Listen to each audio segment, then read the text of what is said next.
ko malen kanong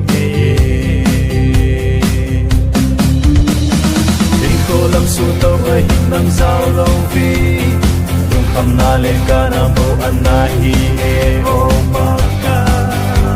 thật con cái in ta ye na ngày lút lệ tu tô na cây đi na lu nam giao lâu vinh ca hin cô ya mau kít si o ma ca cái in ta ye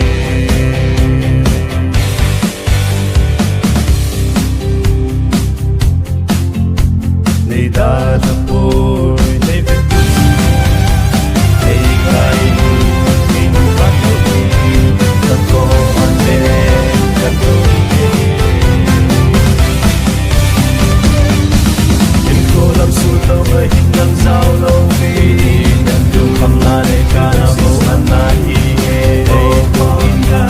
ta ta có cái gì vẫn có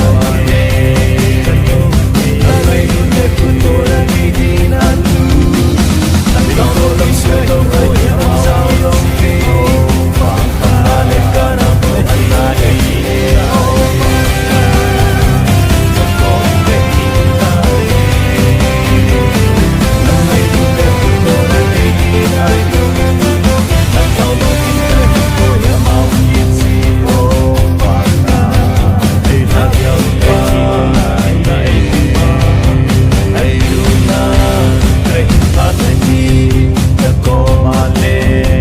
Mì Gõ